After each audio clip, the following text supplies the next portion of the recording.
আমরা বাইবেল থেকে আসতেছে, গাড়ি আগুন লাগতেছে, ড্রাইভারে ডাকতেছে, ড্রাইভারে তোমাদের গাড়িতে আগুন লাগছে, তোমরা গাড়িতে টুকিন গ্লাসে দেখতেছো না?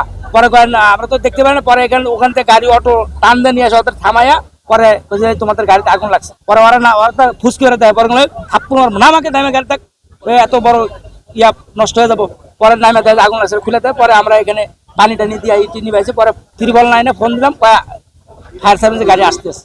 পরে আস্তে আস্তে পরে আধা ঘন্টা বেশি হয়ে গেছে। পরে আমরা এনে অনেকজন লোকজন আসে, পরে পানি টানি দিয়াই করে পরে দেখলাম ফায়ার সার্ভিস আসে, পরে ফায়ার সার্ভিস নিবেছে। কেরানীগঞ্জ থেকে চন্দ্রার উদ্দেশ্যে হঠাৎ দেখি ধোয়া বের হইতেছে, পরে গাড়ি চাপায় ডালা খুলে দেখলাম আগুন লাগছে। পরে ফায়ার সার্ভিস আসছে, আমরা মানুষ চেষ্টা করছে, পারি নাই। ফায়ার সার্ভিস এসে আগুন সব পার্সেল ভাই, মানুষের সাধারণ মানুষের পার্সেল, কুরিয়ারের গাড়িতে ভাই সব পার্সেলই থাকে, আর কিছু না। সুন্দরবন কুরিয়ার। আমরা 19টা 58 আগুনের সংবাদ পাই এবং 20টা 8 মিনিটের মধ্যে এখানে এসে পৌঁছায়। আমাদের প্রথমে 2টা ইউনিট আসছে, পরবর্তীতে আরো একটা ইউনিট এসে মোট 3টা ইউনিট দিয়ে আমরা আগুন নির্বাপন করি।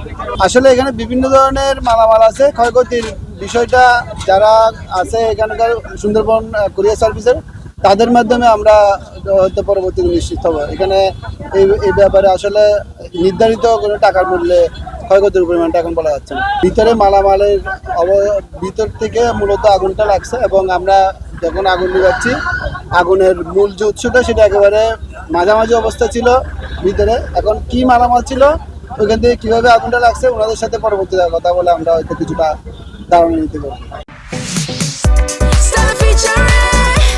Next level, well done, side by side, fridge.